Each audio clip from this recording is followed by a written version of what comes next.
지난 시간에 저희들은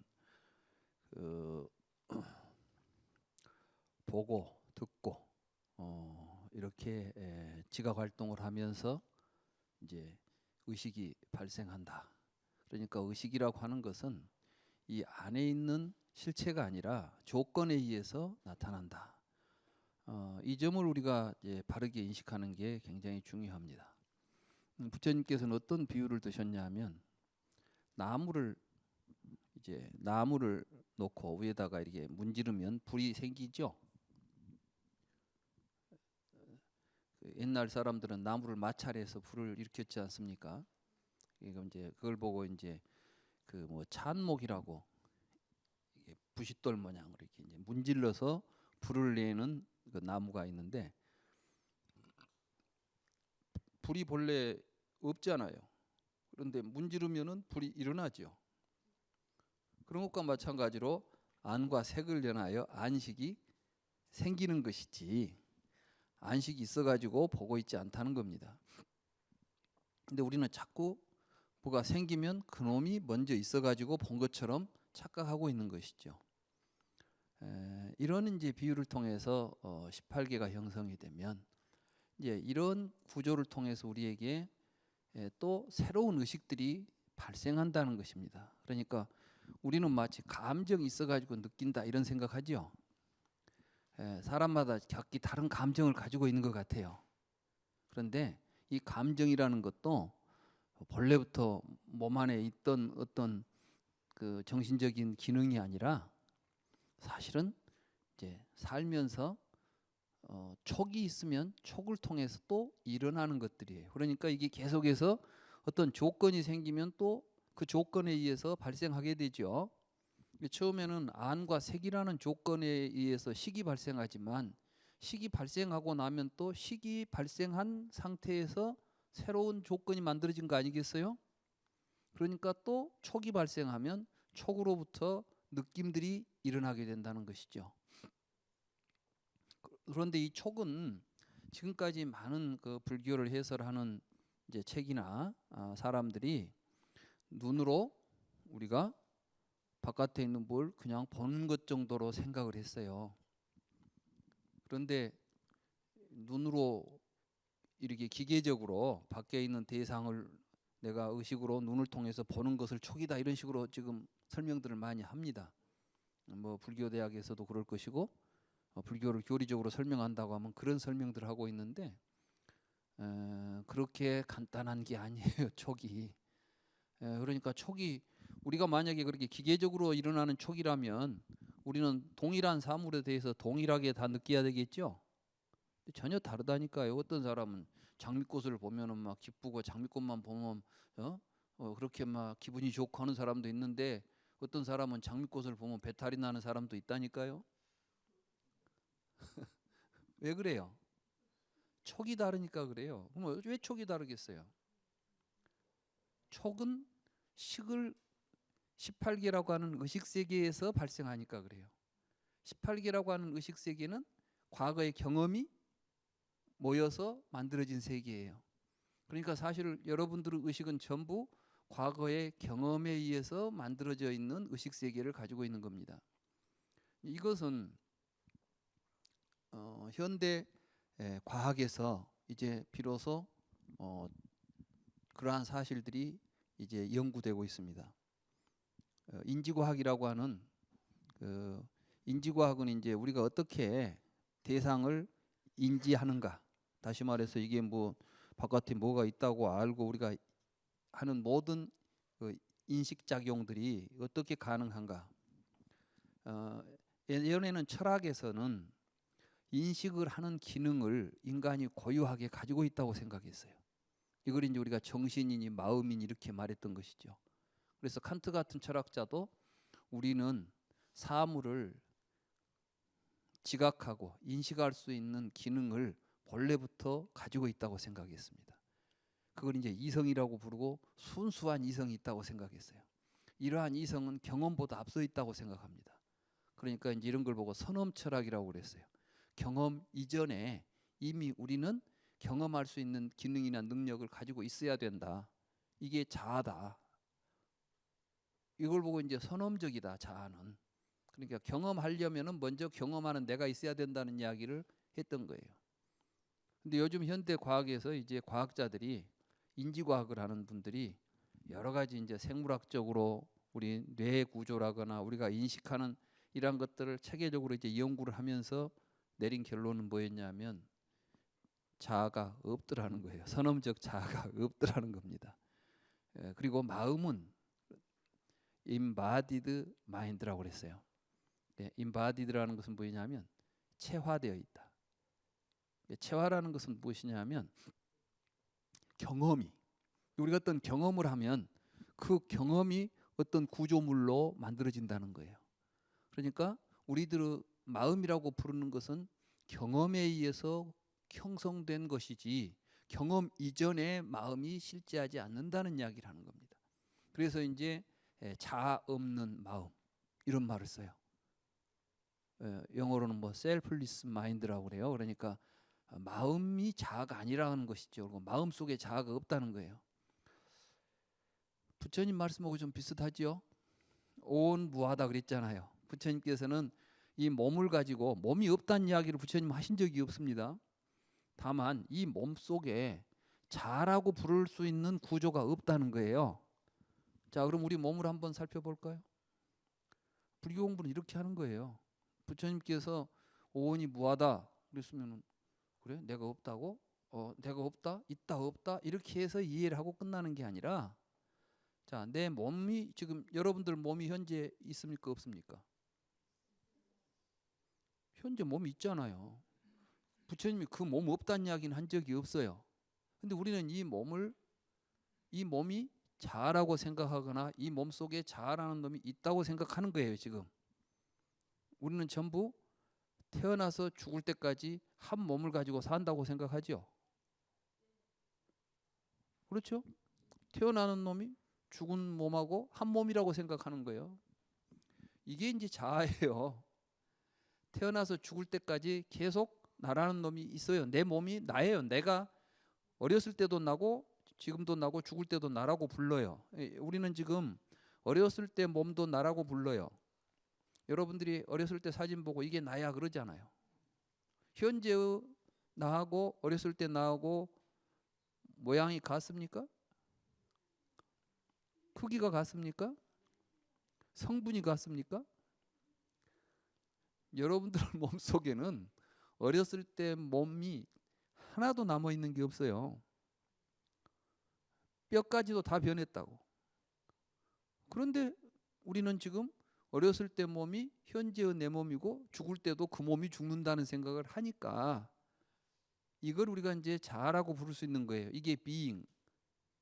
우리는 나의 존재를 이렇게 태어나서 죽을 때까지 계속 존재하는 나라고 보고 있는 겁니다. 근데 잘 보라는 거예요. 이게 진짜 그렇게 있는가. 그런 내가 없더라는 거예요. 그 속에. 그렇게 있더라는 거예요. 그러니까 몸이 어떻게 있는가를 정확하게 보라는 이야기지 몸으로서 나를 지금 부정하는 이야기가 아니에요. 불교의 무아설은 나를 부정하고 막 우리를 이 뭐랄까요, 허무주의로 몰아가는 그런 이론이 아니라 내 몸을 정확하게 이해하라는 겁니다. 그러면 우리 몸은 실제로는 태어나서 죽을 때까지 존재합니까? 아니면 끊임없이 내 외부에 있는 환경과 더불어서 존재합니까? 그런 걸 깨달아라고 부처님이 말씀하셨어요. 이게 이제 사념처 가운데 신념처 같은 거예요. 그런 거예요. 우리 몸에 대해서 잘 통찰하라는 거예요. 있는 그대로. 이 사념처 수행이라는 건 뭐냐면 어떤 우리는 몸이 있죠. 몸을 가지고 살다 보면 느낌이 일어나죠. 느낌이 일어나면 그 느낌에 의거해서 여러분들은 마음이 움직이지 않습니까? 여러분들은 마음을 움직이는 것은 이성이 아니에요. 여러분들은 마음을 움직이고 있는 것은 여러분들의 감정입니다. 여러분들의 마음은 여러분들이 좋은 나를 기쁘게 하는 방향으로 생각들이 움직이죠. 잘 이제 생각해 보세요. 여러분들은 마음이 어디로 움직이고 있는가? 여러분들에게 즐거움을 주고 이러면 이제 고통은 피하고 싶고 즐거움은 갖고 싶은 생각 그런 방향으로 여러분들의 생각이 움직인다고요. 그러니까 이제 신수심 이렇게 여러분들의 마음을 통해서 형성되면 그런 것들에 의해서 이제 다르마가 아까 말한 의의 법이 있죠. 이 법이 어떤 의미를 가지고 인식이 되는 겁니다. 그러니까 신수심법이 다 이제 통찰의 대상으로서 부처님이 우리에게 이야기하시는 거예요. 그래서 이 몸을 잘 관찰해 보면 몸은 식집 즉 신집이다. 음식 먹은 것들이 몸대에 있다. 부처님이 하신 말씀이에요. 그러니까 식멸즉 신모란다. 그러니까 이제 음식 안 먹으면 여러분들은 몸은 사라지게 돼 있습니다. 이 말은 다른 말로 말하면은 꼭 음식만 이야기하는 게 아니라 우리들이 지금 호흡하고 물 마시고 이런 것들을 보면은 나와 바깥 세계가 실제로는 경계가 있습니까 없습니까? 저녁 드셨어요? 여러분들이 드시기 전에는 내 몸 아니었죠? 지금은 그 밥이 지금 뭐가 돼 있어요? 내 몸 되어 있죠? 그렇죠? 그럼 아까 그 밥하고 지금 여러분들한테 여러분 안에 들어온 몸하고 몸된 밥하고가 뭐 다른 밥이에요? 근데 왜 아까는 밖에 있는 것은 내 몸이 아니라고 지금 들어왔으니까 내 몸이라고 부르고 있지만 실제로는 우리가 그것을 언제부터 그 내 몸 됐죠? 여러분들은 생각으로 지금 구분해 놨을 뿐이지 실제로는 바깥 세상과 여러분들은 한 번도 분리된 적이 없어요. 분리되는 순간 우리는 존재할 수가 없어. 그러니까 우리가 세상에 와서 간다는 말 자체가 성립이 안 되는 거예요. 태어나서 죽는다는 말 자체가 말이 안 되는 소리를 하는 거예요. 지금 우리가. 말이 안 되는 생각을 하고 살고 있는 거예요. 부처님이 그걸 보고 무지에서 나타난 망상. 그러니까 그걸 깨달으면 생사를 벗어난다 이렇게 말씀하시는 겁니다. 그러니까 본래 없는 생사를 없는 줄 알고 살라는 것이에요. 모르고 지금 생사를 겪고 있으니까. 느낌은 어떻습니까? 부처님께서는 촉집 즉 수집이다 그랬어요. 우리 느낌이라는 것은 경험들이 쌓여 있는 것들이에요. 여러분들이 어떤 것들에 의해서 저런 모양에 의해서 여러분들이 고통을 받았으면 그 모양만 봐도 여러분들은 막 기분이 나쁘죠. 그렇게 생긴 것이 항상 나한테 즐거움을 주면 그 모양만 봐도 즐거움이 생기는 거예요. 그러니까 경험이 모여가지고 뭐가 됐어요? 여러분들의 감정이 이루어지고 있는 것이죠. 그러니까 나는 안 돼. 나는 뭐 이렇게 고집하면 안 되는 거예요. 이제 불교 공부하는 사람들은 그래서 불교를 공부하게 되면은 마음이 유연해진다 그랬어요. 그래서 이제 유연해지면 뭐가 되느냐? 마음대로 조작하기가 쉬워져요. 부처님이 이제 그런 비유도 합니다. 진흙 같은 거 있지 않아요? 도공이 진흙을 가지고 뭘 만들면은 뭐든지 마음대로 만들어내죠. 근데 돌덩어리 갖고 만들으라고 하면 좀 힘들잖아. 딱딱하니까. 우리는 근데 우리의 마음을 이제 불교 공부를 잘하게 되면 자기가 쓰는 모든 마음들을 그렇게 유연하게 써가지고 자기가 원하는 대로 마음을 쓸 수가 있어요. 이게 이제 여의하다는 거예요. 여의. 근데 우리는 집착해 버려. 나는 고집해 버려요. 나는 이것이 좋아. 뭐 나는 이것이어야 돼. 이런 식으로 이제 생각을 하게 되면은 우리는 굉장히 많은 고통을 겪게 되죠. 사실이 아닌 것을 사실처럼 착각하고 사는 거예요. 나는 그런 성질을 내가 가지고 있다. 나한테 있다고 생각하는 거죠. 있는 건 없어요. 없는 것도 없고 인연 따라서 생기고 사라질 뿐이에요. 이렇게 해서 이제 신수심법을 잘 통찰하면 마음이라는 것은 명색이 모여 있다 그랬어요. 명색이라는 건 뭐냐면은 이름과 형태들의 구조를 가지고 여러분들은 세상을 보고 사유하고 살아가는 거예요. 그러니까 우리들이 인식하는 모든 것들은 전부 어떤 언어적인 형태를 가지고 이름을 가지고 인식을 합니다. 그러니까 우리들은 마음의 구조를 들여다보면 그 속에 언어가 들어있다는 거예요. 이게 부처님이 하신 말씀이에요. 근데 많은 사람들이 그 말씀이 그 언어라는 의미인 줄을 잘 모르고 있어요. 그러니까 이제 명색할 때 명 있지 않습니까? 명. 이 명이라는 것은 이 이름이라는 뜻입니다. 이름. 이름이라는 것은 다른 말로 말하면 개념이라는 것입니다. 개념이라는 것은 언어이지, 언어. 이게 뭐죠? 유리잖아요. 이건 유리라는 언어예요. 우리는 이 언어를 가지고 이걸 이해해요. 또 이것을 유리라고도 이해하지만 잔받침이라고도 이해해요.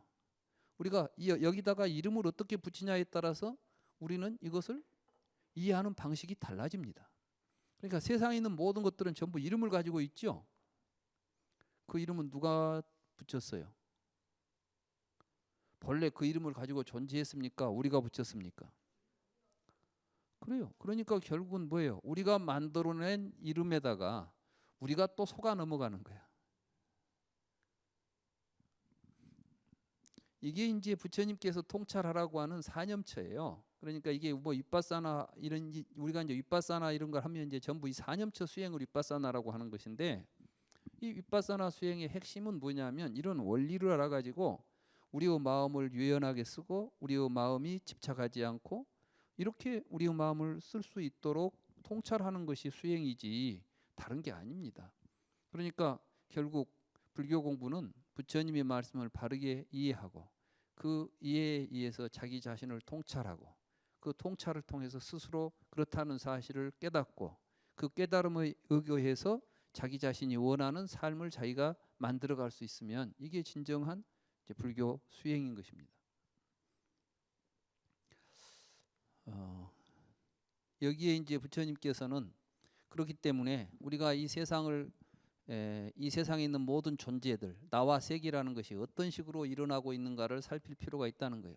뭐 조물주가 만들어서 있는 것도 아니고 물질들이 이 우연하게 조립돼 가지고 존재하는 존재도 아니에요. 우리가 지금 우리가 살고 있는 이제 현대의 많은 철학들, 말하자면 서양에서 나온 철학들은 대부분 뭐 신이 창조했냐, 아니면은 물질들이 우연하게 결합해가지고 유물론적으로 또는 유신론적으로 이렇게 이제 세계를 이해하는 두 가지 방식들이 대립하고 있죠.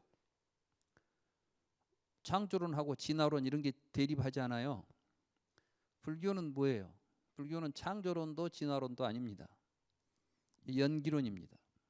그래서 이제 불교 관점에서 본다면 이렇게 이제 말할 수가 있습니다. 다시 말해서 여기 이제 한번 봅시다. 240쪽에 보면 자바함 306경이 있습니다. 이 경에 보면 두 법이 있다. 안과 색이 두 법이다. 그러니까 우리가 이제 이 불교에서는 항상 부처님 말씀은 우리 현실을 통찰하는 말씀으로만 받아들여야지 거기다 대고 그러면 눈과 색이 있다니까 그 눈과 색은 있는 거 아닙니까? 막 이런 식으로 이제 보지 말고 자, 지금 여러분들이 이제 다른 말로 말하면 불경은 우리가 명상하고 통찰하는 지침서지 이론서가 아니에요. 그러니까 이론으로 이해하시면 안 돼. 눈과 색이 있다? 안과 색이라는 게 있다? 이렇게 말하지 말고 지금 여러분들이 보면 내가 지금 보고 보이는 두 현상이 지금 있죠. 가장 기본적으로 우리가 딱 눈 뜨면 먼저 보고 보이는 두 구조가 있다는 것을 알 수 있어요. 여기서 이제 출발하는 거예요. 안과 색이 있다. 의심이 됩니까? 무슨 말인지 모르시겠습니까? 다 아시죠? 그렇습니다. 이렇게 명확한 데서 출발해야 됩니다. 우리는 지금 어디 수행하러 가면은 도대체 뭘 알아가지? 자꾸 알 수도 없고 볼 수 없는 이야기를 자꾸 하려고 하면은 답답해지죠. 근데 불교는 그렇게 수행하는 게 아니에요. 가장 출발에 이제 안과 색이 있다. 이게 두 개의 두 법이 있다. 이 두 조건이 있을 때 우리에게 반드시 눈으로 볼 때 뭐가 일어나죠? 보는 의식이 발생하죠. 눈 감아 보세요. 뭔가 보이는 의식이 있습니까? 없습니까? 눈 떠 보세요. 뭐가 보인다는 이야기야. 이렇게 이제 식이 발생한다. 그러면 이때 촉이 이 세수 화합이 촉이다 그랬어요. 근데 사실은 이제 이 식은 사실은 보면 나오지만은 계속해서 이런 식들이 우리들의 경험을 통해서 체화가 되어 있어요. 말하자면 어떤 형태를 가지고 작동할 수 있는 구조로 형성되어 있다고. 그러나 이것도 여러분들이 보지 않을 때는 절대 작동을 하지 않죠. 작동하게 되어 있어요. 이렇게 작동하면 촉인데 촉에서 수상사가 함께 생긴다. 이 말은 뭐냐면 여러분들이 이제 뭔가 대상을 접촉해서 경험하면 느낌과 그 대상에 대한 어떤 생각을 하게 되고 거기다 여러분들이 어떤 의도까지 갖게 돼요. 쉽게 말하면 길을 가다가 꽃을 봤습니다. 꽃을 보니까 안과 색을 연하여 저게 꽃이다라는 인식이 생겼죠. 꽃이다라는 인식이 있으면 꽃에 대한 여러분들의 과거 경험들이 있겠죠.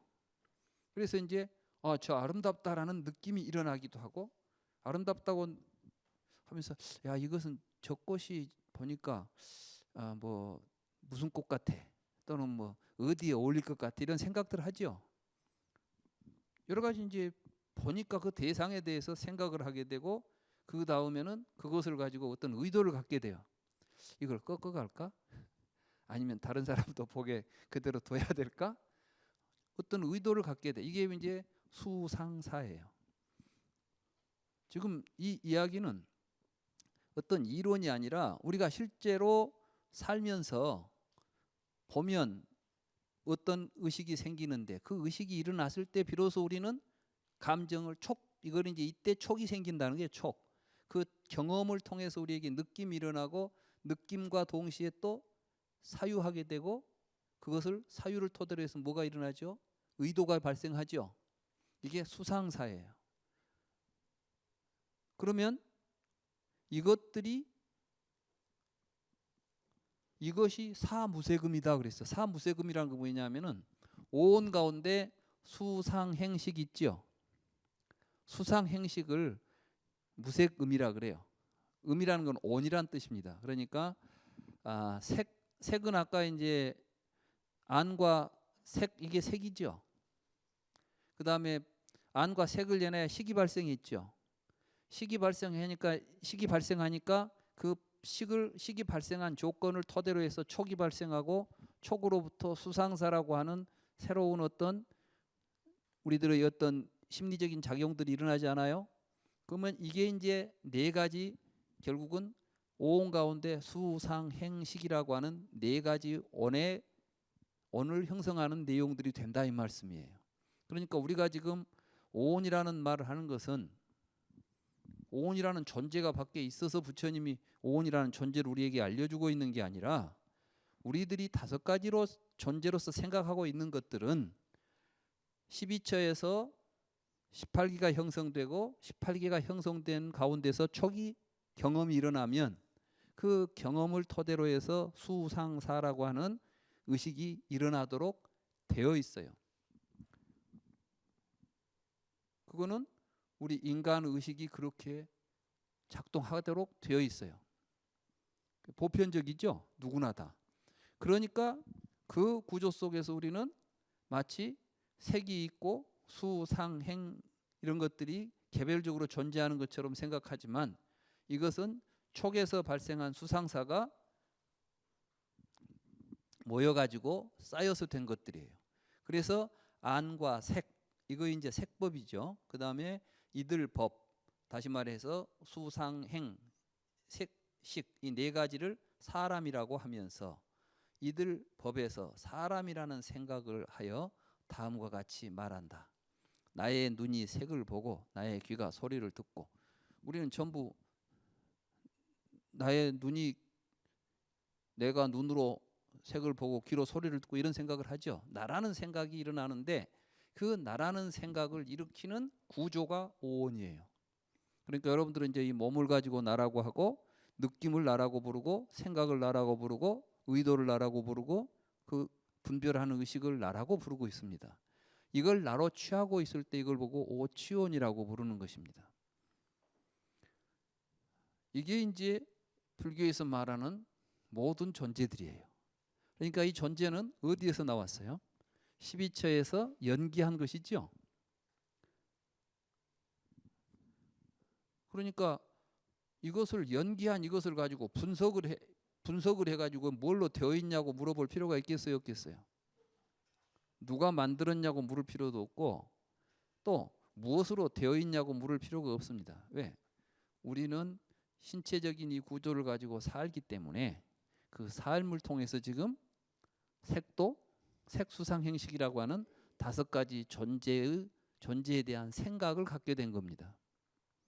이 5가지 존재를 토대로 해서 우리는 나라는 생각, 또 밖에 있는 세계라는 생각, 이런 생각들이 전부 이 오온이라고 하는 구조 속에서 일어나고 있는 것들입니다. 그러니까 결국 불교에서 존재로는 12처에서 18기를 거쳐서 촉이 발생하고 촉을 통해서 수상사라고 하는 새로운 의식들이 발생하면 중생들은 그걸 모아가지고 존재로서 지금 만들어 놓은 거예요. 그러니까 이 오온이라는 것은 누가 만들었어요? 우리가 만들었죠. 화엄경에 그런 이야기가 있습니다. 시며 공화사, 마음은 화가와 같다. 그래서 종종화오음, 각가지로 오온이라는 그림을 그려낸다는 겁니다. 그러니까 실은 오온은 우리의 마음이 그려낸 그림 같은 것들이라는 것이에요.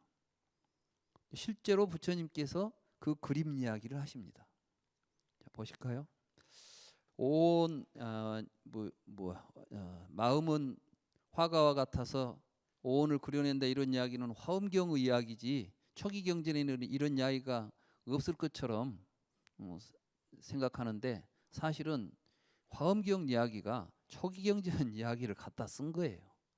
그 이야기가 어디 나오느냐 하면 246쪽을 한번 보시겠습니까? 4가지 음식이 있어서 충생을 기르며 세간에 머물면서 자라게 한다. 비유컨대 누각 궁전이 북서로 길고 넓으며 동서로 창문이 있을 때 해가 동쪽에서 뜨면 어느 곳을 비추겠는가? 마땅히 서쪽 벽을 비추겠습니다. 이와 같이 4가지 음식에 탐이 있고 희가 있으면 식이 머물면서 증장한다. 그러니까 이제 우리 의식은 항상 어떤 대상이 있으면 그 대상에다가, 근데 어떤 걸 우리 의식은 대상으로 삼냐 하면은 희와 탐이에요. 희라는 것은 뭐냐면 나한테 기쁨을 주는 것이고, 탐이라는 것은 그것에 대해서 내가 지금 어떤 욕망이 일어나는 것들입니다. 그러니까 우리들의 의식은 항상 희와 탐에 의해서 움직여요. 그 이야기를 하는 거예요. 지금 식이 머물면서 증장한다. 그러니까 이제 여러분들은 희탐을 중심으로 해서 1번 경험하고 2번 경험하고 3번 경험하면 계속해서 여러분들의 그 희탐의 대상들이 늘어나는 만큼 여러분들의 의식도 계속해서 커간다는 겁니다.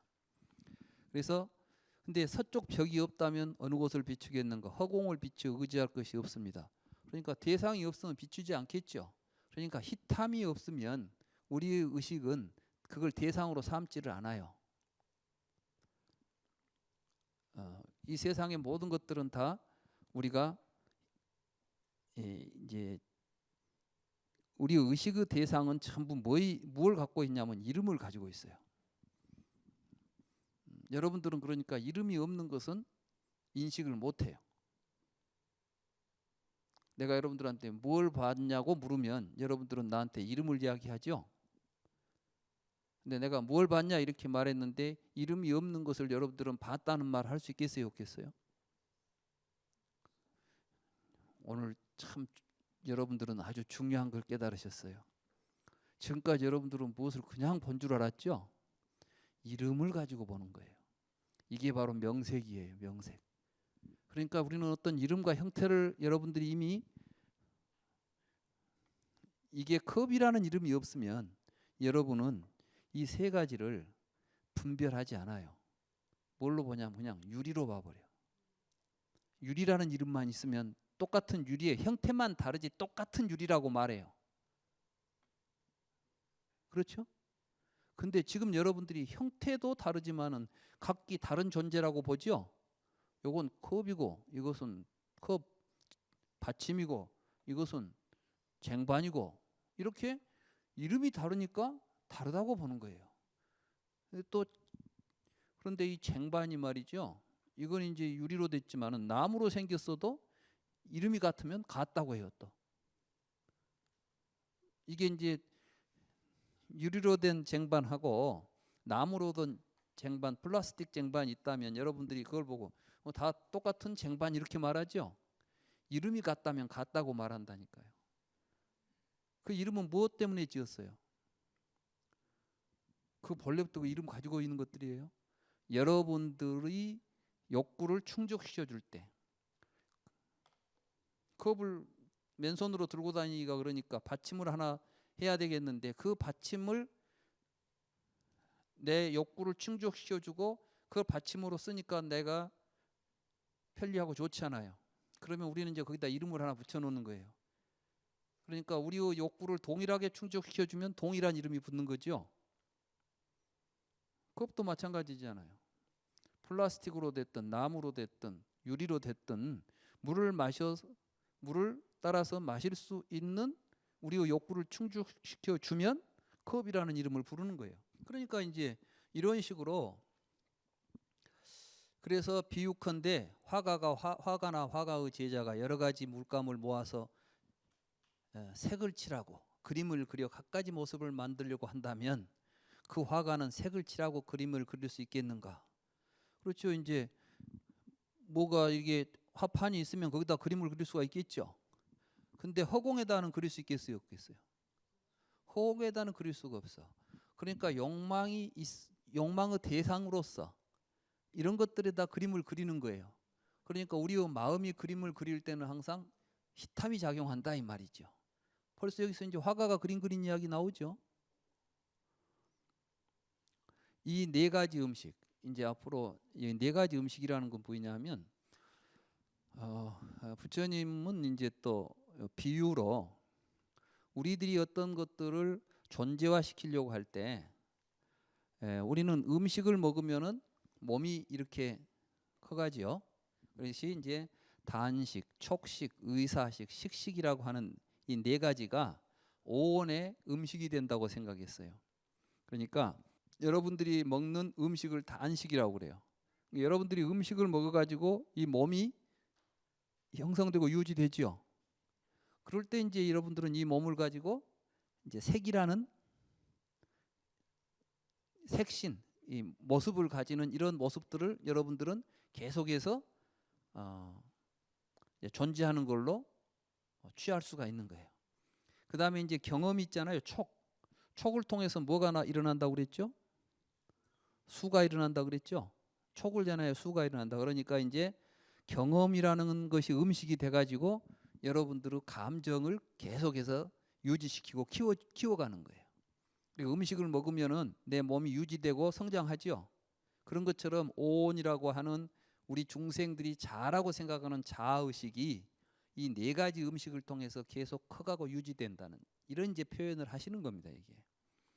그러니까 사실은 오온 이야기를 하시기 위해서 부처님은 굉장히 많은 비유와 여러 가지 설법을 하셨어요. 여기는 이제 네 가지 음식 이야기고 또 마치 그림을 그리듯이 뭐 음식을 먹고 뭐가 성장하듯이 이렇게 이제 오온에 의해서 우리들이 오온이라고 하는 것이 형성되는 과정을 부처님은 굉장히 다양한 의미로 설명을 하셨습니다.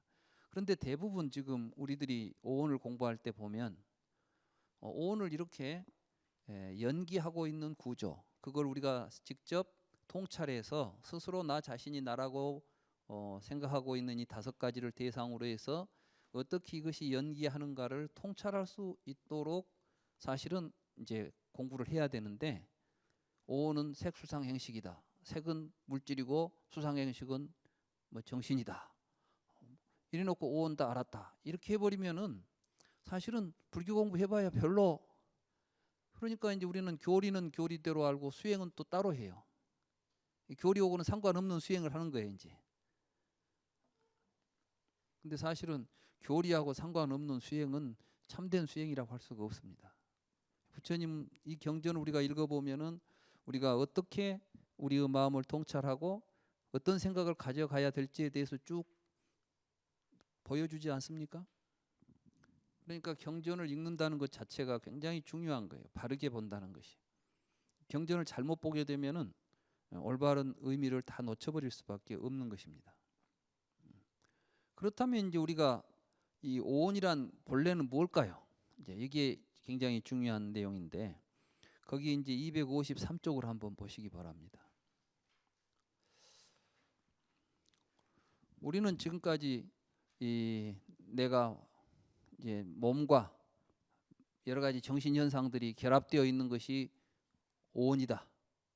이런 식으로 이제 생각을 합니다. 그러니까 오온 자체가 마치 시간과 공간 속에 실제한 어떤 사물들의 5가지 종류의 사물처럼 인식을 하고 있습니다. 근데 부처님께서는 이제 그렇게 봐서는 안 된다는 이야기를 지금 253쪽에서 그 쌍윗단 니까야에 이런 이야기를 하고 계십니다. 비구들이여 그대들은 무엇을 색이라고 말하는가? 시달린다. 비구들이여 그래서 색이라고 불린다.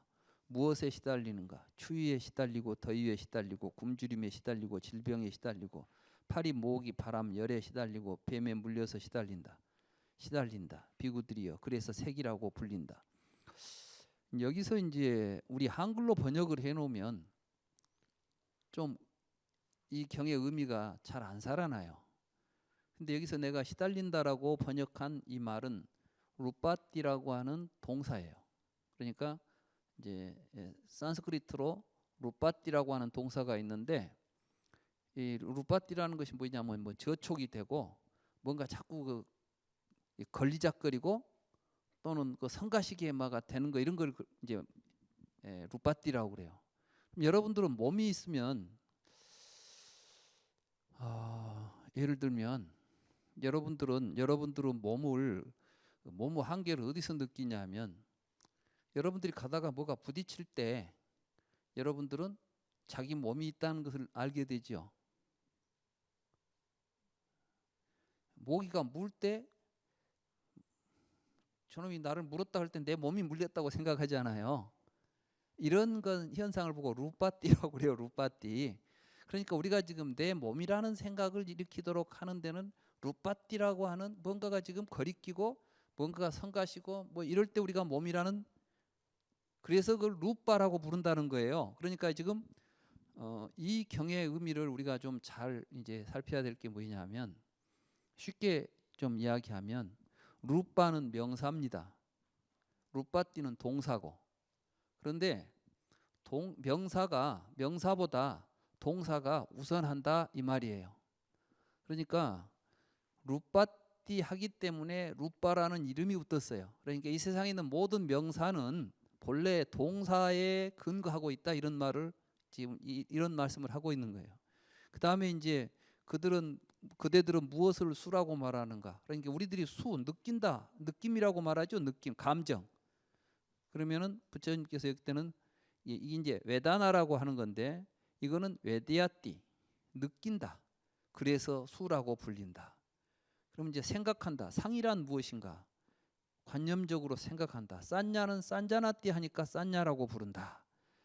그러면은 또 행은 쌍카라인데 뭘 쌍카랑 아비쌍카로띠 하니까 쌍카라라고 불린다. 행은 또는 웨다나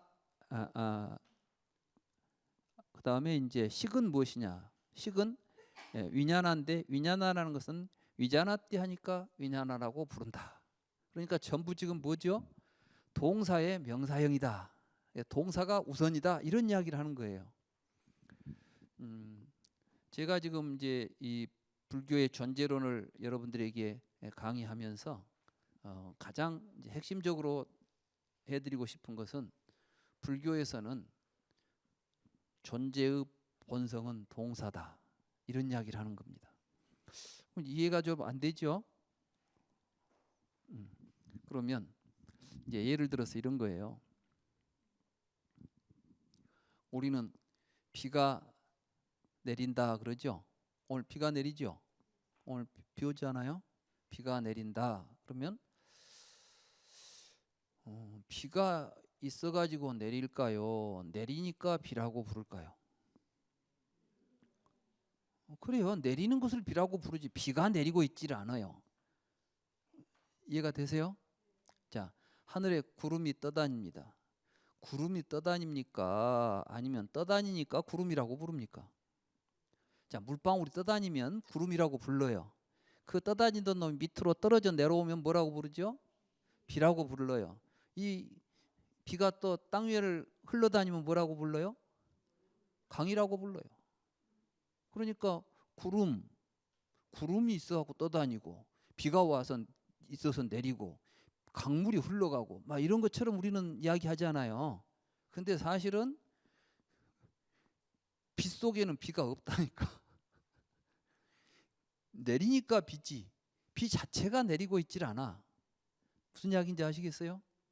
사람도 살고 있으니까 사람이에요.